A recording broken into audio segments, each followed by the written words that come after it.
Today's session is an introduction to Samskrta. Samskrta is the ancient language of the Indian subcontinent, which is comprised of the current-day countries of India, Pakistan, Bangladesh, Nepal, and Sri Lanka. The term Samskrta itself is translated as refined or well-formed, which refers to the perfectness of this ancient language. Historically, it has been the language of the Vedas and subsequent ancient Indian texts for yoga as well as Ayurveda. Samskrta is described as anadi, which means without beginning. For people within the tradition, those living in India and the Indian subcontinent, they believe that Samskrta cannot be dated. However, historians and scholars like to come up with a date, and they often say that Samskrta was developed about 3,500 years ago during the Vedic era in India's history. Being an ancient language, Samskrta has evolved over the years. The Samskrta of Vedic texts, called Vedic Sanskrit, is very different from the Sanskrit that was used to compose the texts of yoga and Ayurveda. That Sanskrit is called classical Sanskrit. In the following presentation, we're going to be exploring the alphabet and some rules of classical Sanskrit, not Vedic Sanskrit. A basic knowledge of Samskrta is very crucial for students of any ancient Indian science, which includes yoga as well as Ayurveda.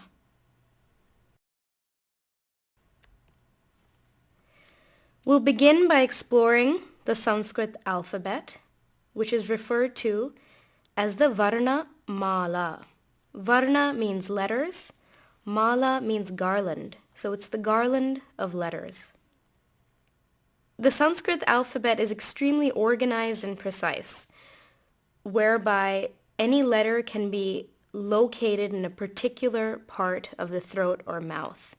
And once we understand how to make these sounds using the different parts of our throat and mouth, the pronunciation of the language becomes much easier. The script used to write the Sanskrit alphabet is called Devanagari. And throughout this presentation, you will see the letters written in Devanagari as well as in their transliterated English forms. The alphabet is made up of 13 vowels, called the swaraha, and 35 consonants, called the vyanjanaha. The consonants are further divided into a variety of categories. First, we have the stops and nasals, which are 25, the semivowels, 4, the sibilants, 3, 1 aspirate, and 2 add-on signs.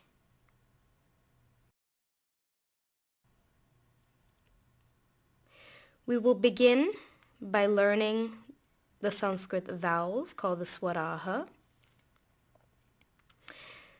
One important thing to understand is that the vowels are depicted differently when they stand alone or they start a word, and when they are within a word. So when standing alone or starting a word, the vowels look as follows, as on this slide. However, when they're within a word, following a consonant, for example, the vowels are actually converted into add-on ligatures, which look very different from how these vowels look on this slide. And I will show you another slide where we have the vowels stand alone along with their representative ligatures. We'll begin by learning how to pronounce the vowels. The first is a, ah, I, I, U, U, R, R, Lr, A, I, O, Ow. You may have noticed a pattern with the vowels. The first sound is usually short, while the subsequent sound is a little longer. And in the transliterated English depiction of these vowels, if you see a vowel or any letter with a horizontal bar over it, that indicates you should hold the sound for 2 beats. A letter with no horizontal bar over it indicates that you should hold it just for 1 beat. The last 2 rows on this slide, beginning with A and continuing into I, O, and Ow, these are usually held for 2 beats each, because these are compound vowels. The other challenge people have with pronouncing the vowels are with the rolled R's. So the first one is a short R, where you roll your tongue and touch the top of your palate. R. The second one, you just hold the sound for a little longer. R. And the third is a combination of a L sound in English and a rolled R. Lr. Let's do that again. A, ah, I, u, r, r, lr, a, I, o, ow.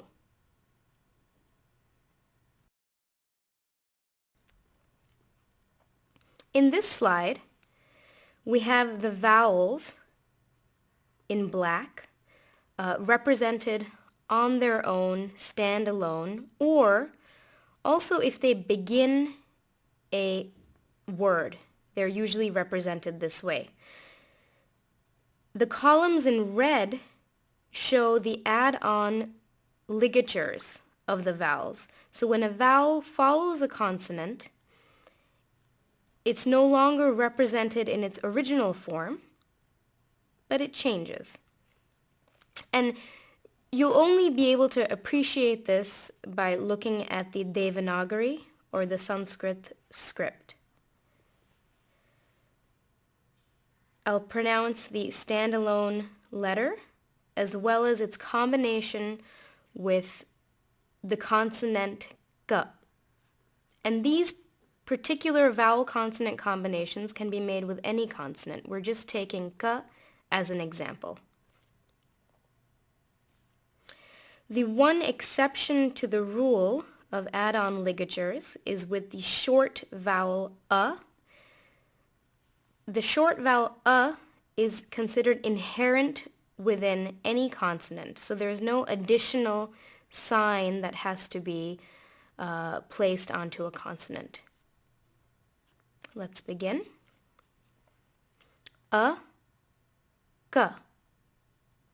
A, Ka.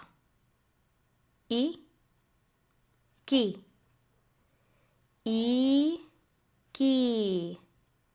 U, Ku. U, Ku. R, Kr.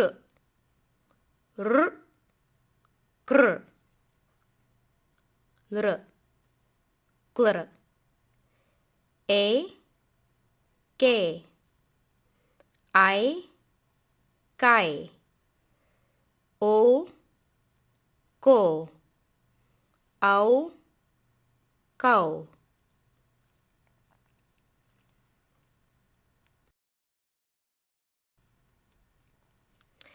The next group of sounds in the Sanskrit alphabet, or Varnamala, are the consonants. which are called vyanjanaha.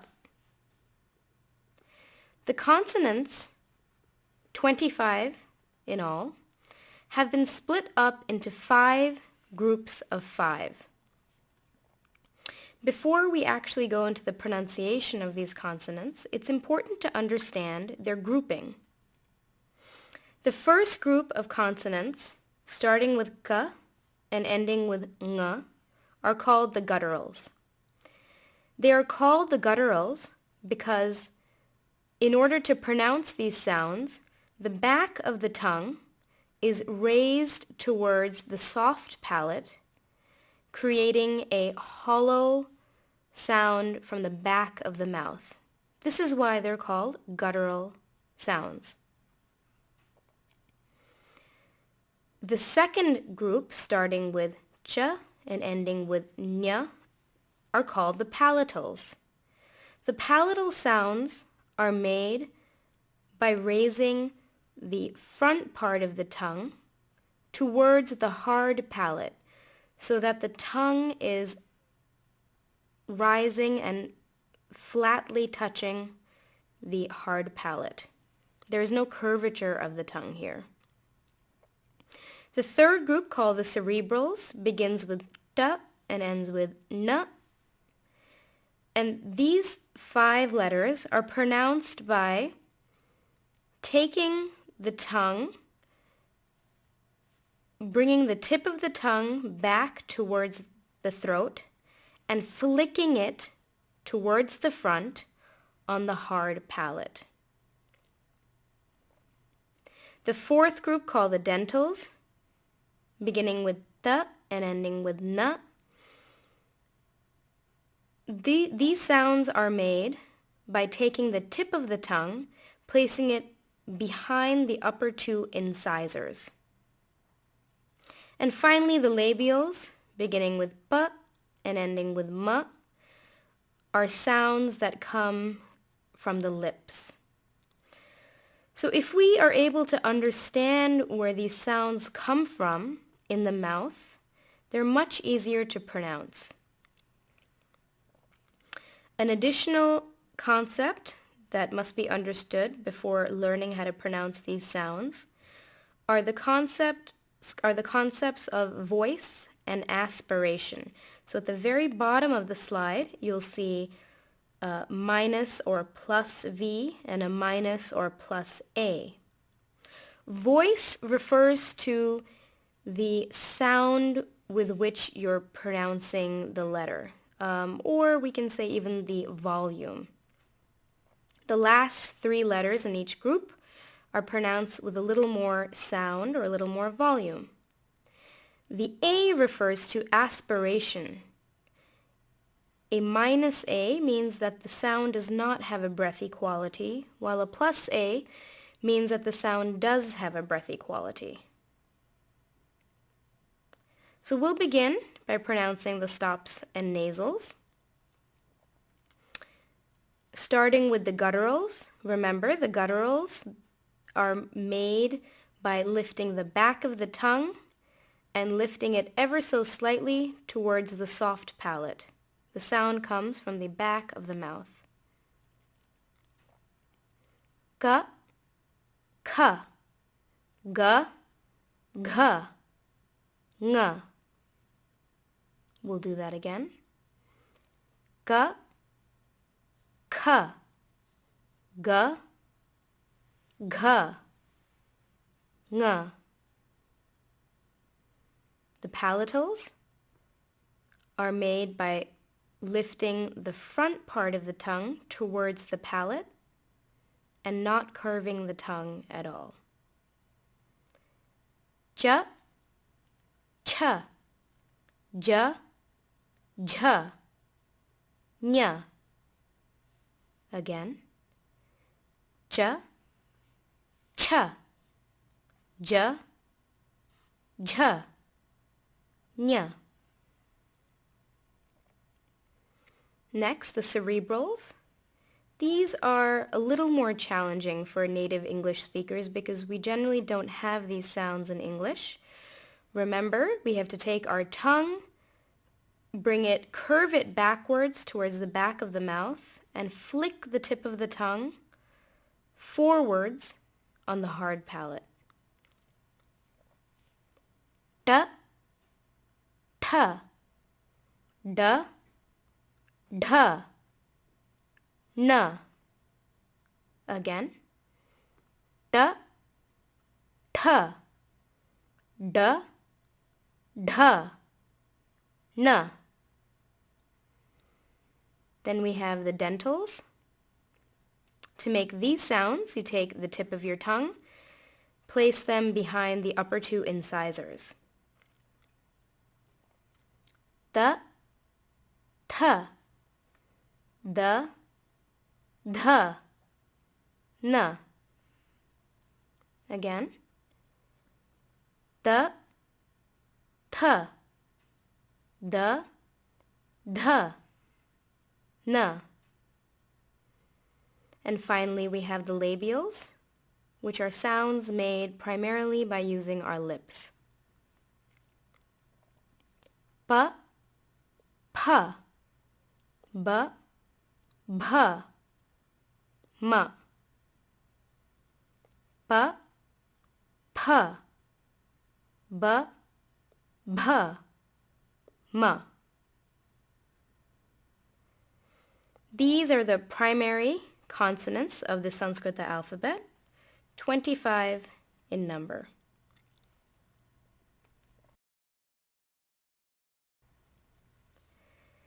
The alphabet continues with a few additional consonants. First, we have the semivowels, which are pronounced with voice but no aspiration. Ya, ra, la, va. Again. Ya, ra, la, va. And this ra is different from the rolled R sound that we encountered while we were learning the vowels. This is not a rolled R sound. Again, ya, ra, la, va.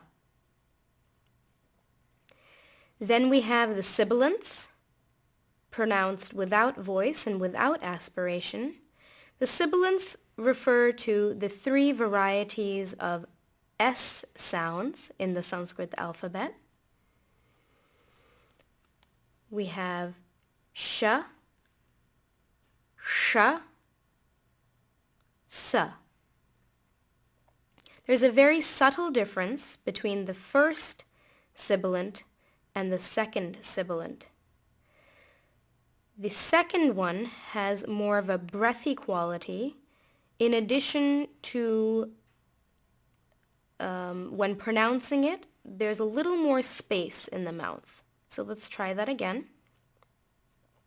Sha, sha, sa. Sha, sha, sa.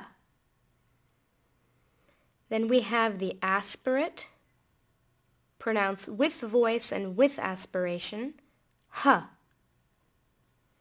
Again, ha. And finally, we have two add-on signs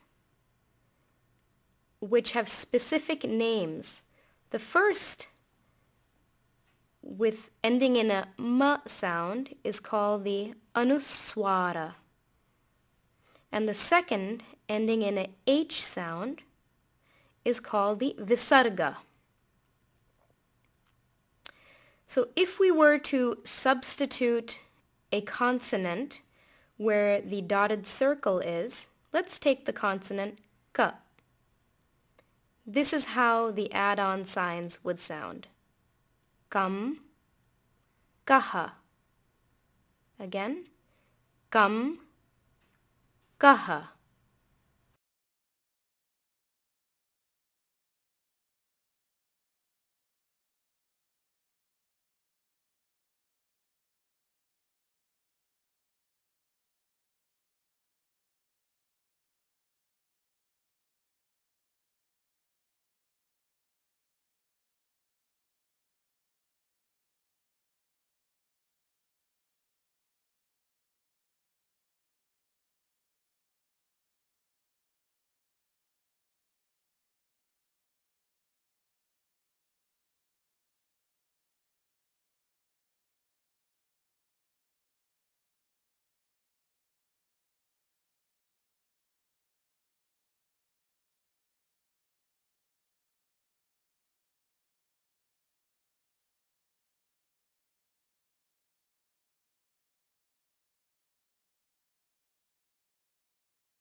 Now we're going to move on to different verses in the Sanskrit tradition. These are called shlokas. There are just a few verses that I've selected to teach you because these are very traditional and important verses that all students of Ayurveda should learn. The first is the prayer to the Guru, which means teacher. All traditional study and all spiritual pursuits within the Hindu tradition begin with a prayer to the teacher. And this is the universal teacher. Without blessings from a teacher and a lineage from which we can learn from, we would not be able to further our knowledge. This particular shloka means I bow to that Guru who is the Lord of preservation, creation and destruction, and the manifestation of the supreme reality. I will chant a few words, give a pause so that you can repeat it at home, and then continue in a call and response style.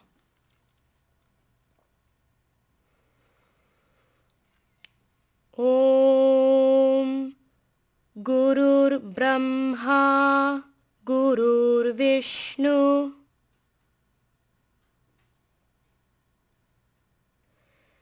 Gurur Devo Maheshwaraha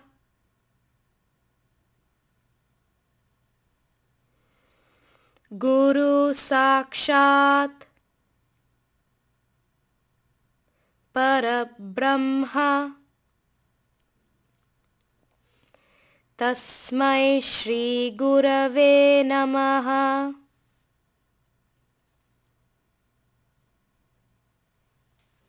Once again. Om Gurur Brahma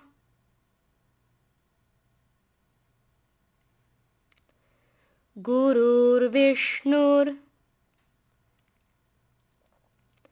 Gurur Devo Maheshwaraha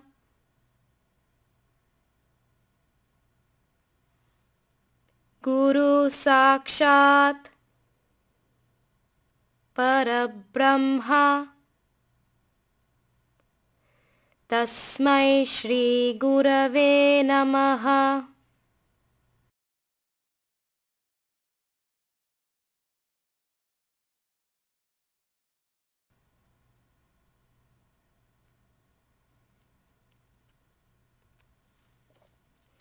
The next shloka is a prayer for harmonious learning.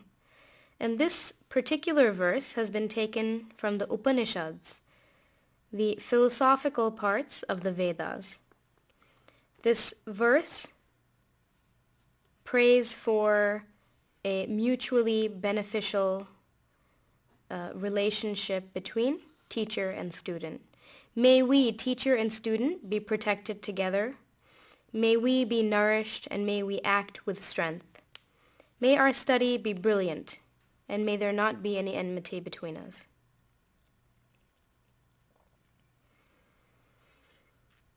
Om Sahana Vavatu Sahanau Bhunaktu Sahaviryam Karavavahai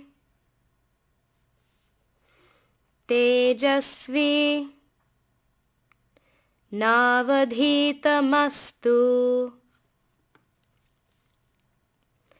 Ma Vidvishavahai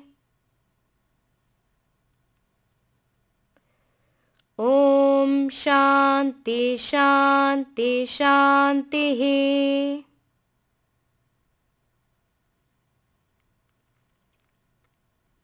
Once again. Om Sahana Vavatu Sahanau bhunaktu Sahaviryam Karavavahai Tejasvi Navadhitamastu Ma vidvishavahai Om Shanti Shanti Shanti.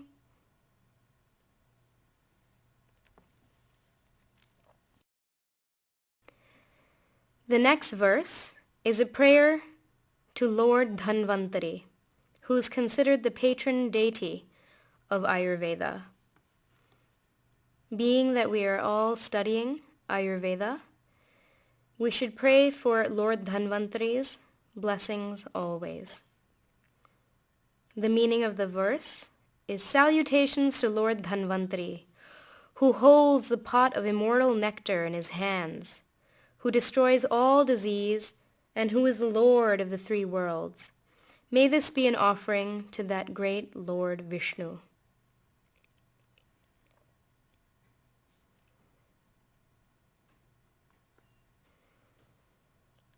Om Namo Bhagavate Vasudevaya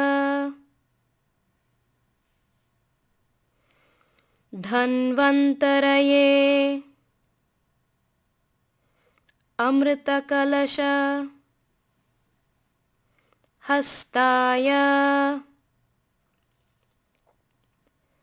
Sarvamaya Vinashaya Trailokya Nathaya Shrimaha Vishnave Swaha. Once again. Om Namo Bhagavate Vasudevaya Dhanvantaraye Amrita-kalasha Hastaya Sarvamaya Vinashaya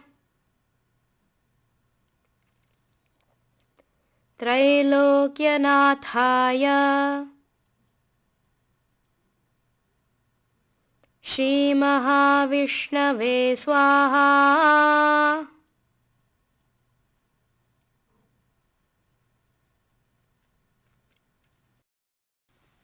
This next verse, or shloka, is the definition of health taken from an Ayurvedic text called Sushruta Samhita.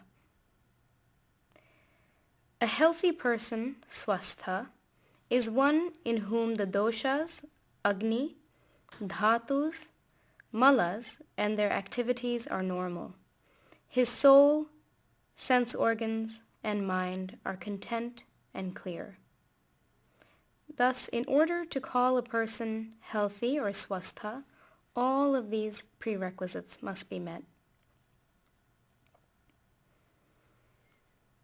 Samadosha sama agnischa samadhatu malakriyaha prasanna atma indriya manaha swastha ityabhidhiyate.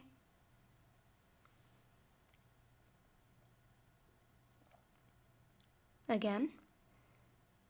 Samadosha sama agnischa samadhatu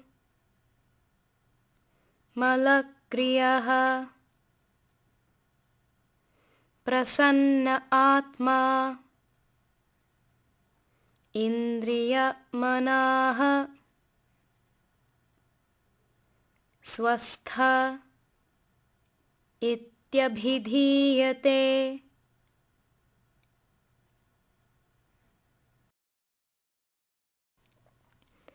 The next verse describes the vimshati gunaha, or the 20 qualities which can be used to describe any object in this material universe. You will learn more about the gunas in subsequent lessons. So the translation of this verse is heavy, slow, cool, unctuous, smooth, dense, soft, stable, subtle, and clear. These qualities, along with their respective opposites, are the 20 qualities of substances. Guru manda, hima snigdha, shlakshna sandra, mridu sthiraha, gunaha sasukshma, vishada, vimshatihi, saviparyayaha. Once again. Guru manda, hima snigdha, shlakshna sandra, mridu sthiraha, gunaha sasukshma, vishada, vimshatihi saviparyayaha.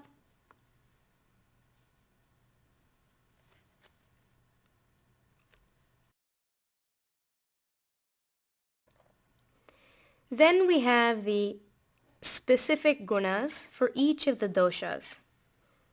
As you probably know already, the 3 doshas in Ayurveda are Vata, Pitta, and Kapha. There are short, terse explanations for the qualities that each of these doshas possesses. For Vata, the qualities are dry, light, cold, rough, subtle, and mobile. Tatra ruksho laghu shitaha khara sukshma chalo anilaha. Tatra ruksho laghu shitaha khara sukshma chalo anilaha. For Pitta, the qualities are slightly oily, sharp, hot, light, foul-smelling, fluid, and liquid. Pittam sasneha tikshna ushnam laghu visram saram dravam. Pittam sasneha tikshna ushnam laghu visram saram dravam. For Kapha, the qualities are unctuous, cold, heavy, slow, smooth, soft, and stable. Snigdhashito guru mandaha shlakshno mritsnaha sthiraha kafaha snigdhashito guru mandaha shlakshno mritsnaha sthira kafaha.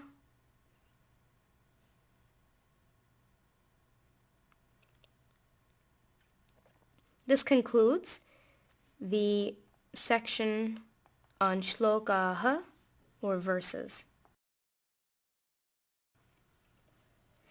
This next section will cover some important vocabulary words that are used while studying Ayurveda. You will see many of these words in your manual and in the various textbooks that you'll be reading. So being familiar with their pronunciation as well as their meaning is very important.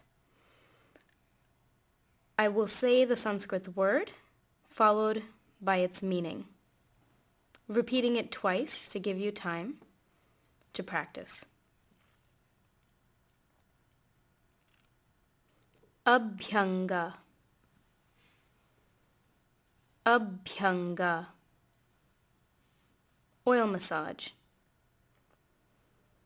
Agada tantra, agada tantra, toxicology, which is a branch of Ayurveda. Agni, agni, digestive fire. Ahara, ahara, food or diet. Akasha,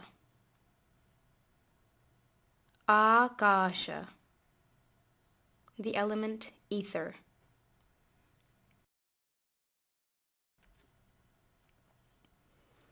Ama, ama, digestive and metabolic toxins. Amashaya, amashaya, stomach. Anuloma viloma, anuloma viloma, alternate nostril breathing. Artava, artava, ovum and menstrual blood. Artha, artha, wealth and material possessions. Asana, asana, physical postures, the third step of yoga. Ashtanga hridaya, Ashtanga hridaya, a classical Ayurvedic text written by Vagbhata.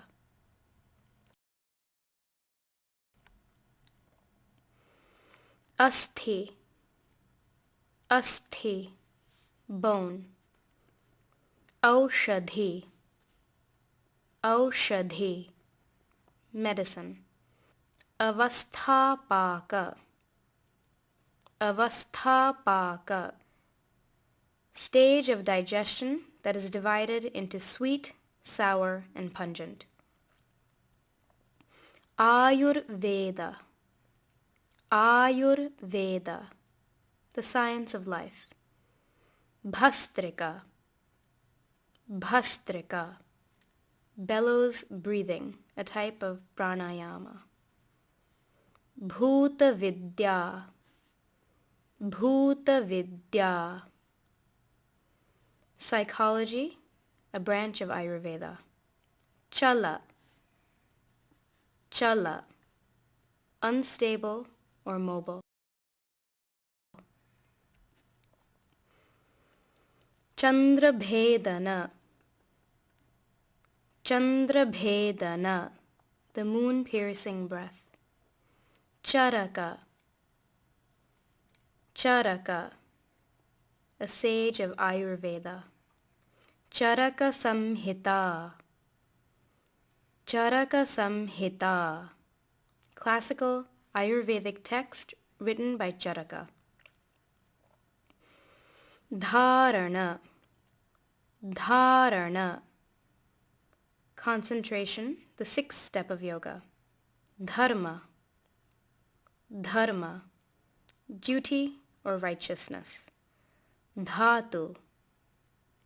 Dhatu. Tissue. Dhyana. Dhyana. Meditation, the seventh step of yoga.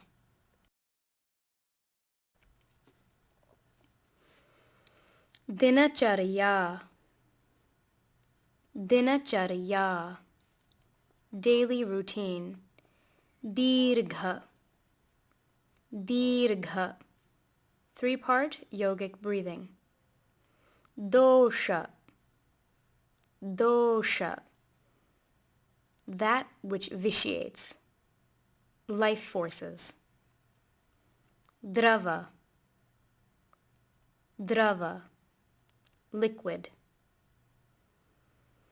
Guna. Guna. Quality. Guru. Guru. Heavy. Hatha yoga. Hatha yoga. A type of yoga that focuses on intense physical postures and cleansing techniques.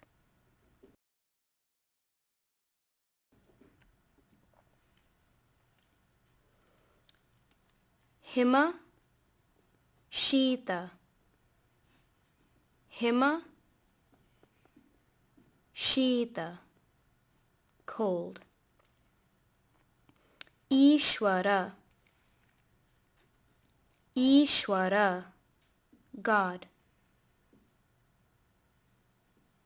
Jala. Jala. Water. Jnanendriya. Jnanendriya. Sense organs. Kama. Kama. Desire. Kapalabhati. Kapalabhati. The skull shining breath, a cleansing breathing technique. Kapha. Kapha. That which coheres, one of the three doshas.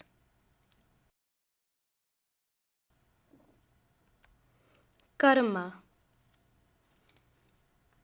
Karma. Action. Karmendriya. Karmendriya. Organs of action. Kathena. Kathena. Hard. Kaumarbhritya. Kaumarbhritya. Pediatrics, a branch of Ayurveda. Kaya chikitsa. Kaya chikitsa. Internal medicine, a branch of Ayurveda. Khara. Khara. Rough. Kshaya. Kshaya. Decrease. Kumbhaka. Kumbhaka. Breath retention. Laghu. Laghu. Light in weight. Mahabhuta. Mahabhuta. An element. Majja. Majja. Marrow and nerve tissue. Mala. Mala. A waste product. Mamsa. Mamsa, muscle. Manas, manas, mind.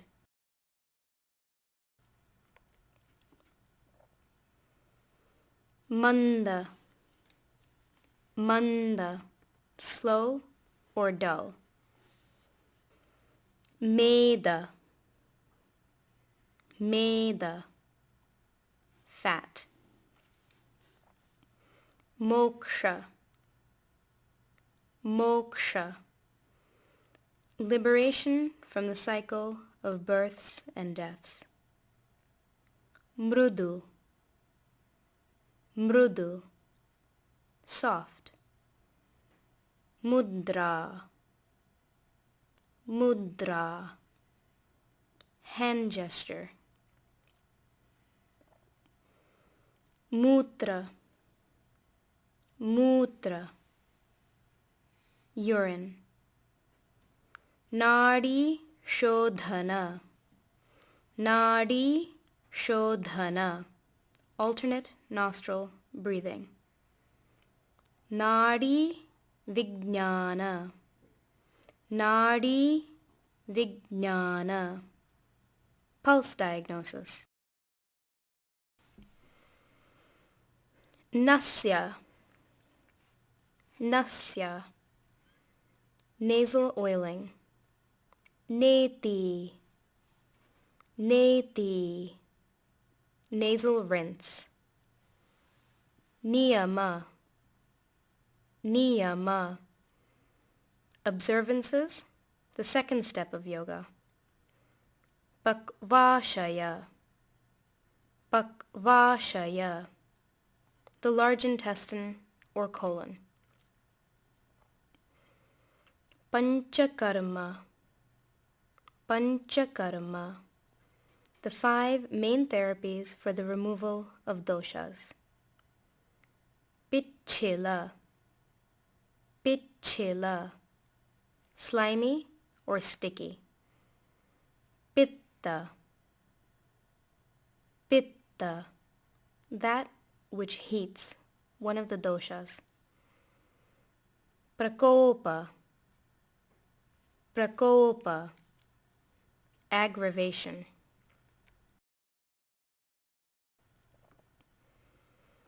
Prana, prana, vital force or energy, the breath. Pranayama, pranayama, yogic breathing techniques. Prashama, prashama, alleviation. Pratyahara, pratyahara, sensory withdrawal, the 5th step of yoga. Prithvi, prithvi, earth. Purisha, purisha, feces. Purusha, purusha, pure consciousness, the soul, also a man.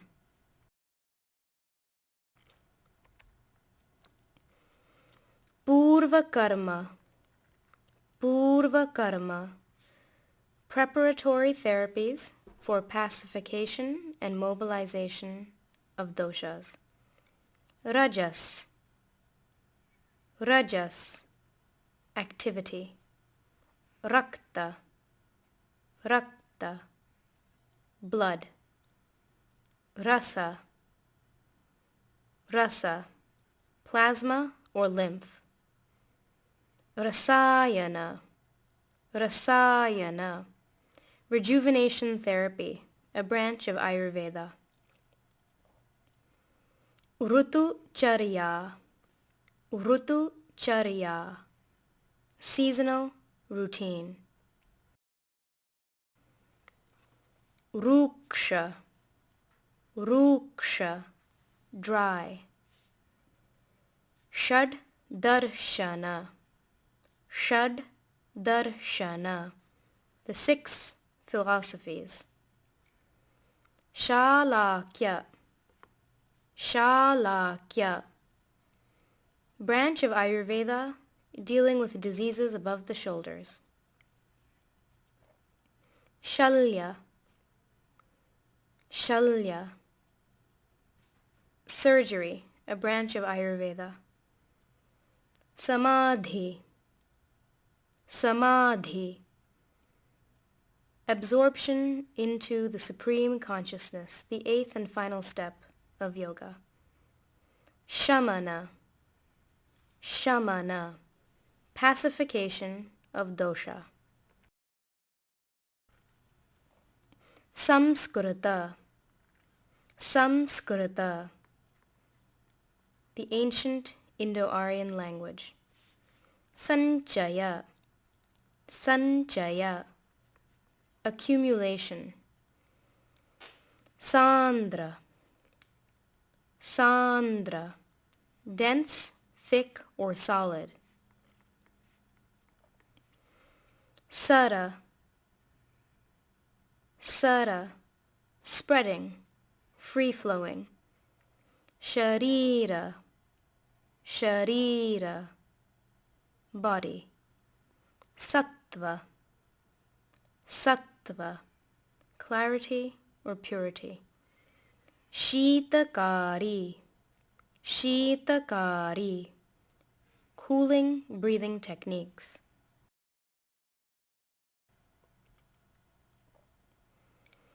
Shitali. Shitali. Cooling breathing techniques. Shlakshna. Shlakshna. Smooth. Shloka. Shloka. A poetic verse. Smriti. Smriti. Memory. Also, specific Hindu literature like the Ramayana and the Mahabharata. Snigdha. Snigdha. Unctuous or oily. Shodhana. Shodhana. Forceful expulsion of a dosha. Srotas. Srotas. A channel. Shruti. Shruti. That which is heard. Hindu literature such as the Vedas. Sthira. Sthira. Stable or static. Sthula. Sthula. Gross. Shukra. Shukra. Semen. Sukshma. Sukshma. Subtle. Surya Bhedana. Surya Bhedana. The sun-piercing breath. Sushruta. Sushruta. A sage of Ayurveda who focused primarily on surgery. Sutra. Sutra. A short sentence or formula. Swastha. Swastha. Health. Sweda. Sweda. Sweat. Tamas. Tamas. Inertia. Tejas. Tejas. Fire. Tikshna. Tikshna. Sharp or penetrating. Ujjayi. Ujjayi. The hissing breath. Upanishad. Upanishad. Texts at the end of the Vedas focusing on Hindu philosophy. Ushna, Ushna, hot. Vagbhatta, Vagbhatta, a sage of Ayurveda. Vajikarana, Vajikarana, reproductive and sexual therapy, a branch of Ayurveda. Vata, or Anila, Vata, Anila, that which moves, one of the doshas. Vayu, Vayu, air. Vedanta, Vedanta, the end of the Vedas.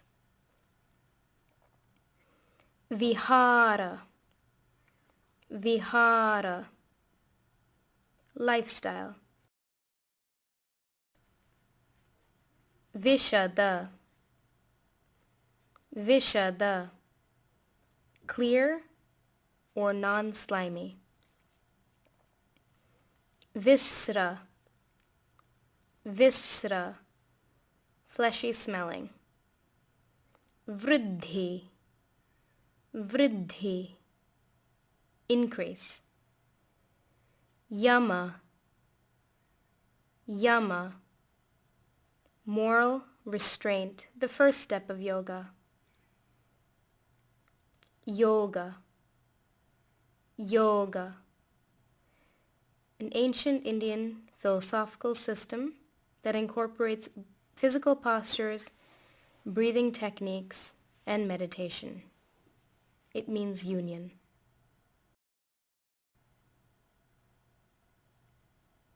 Thank you and namaste.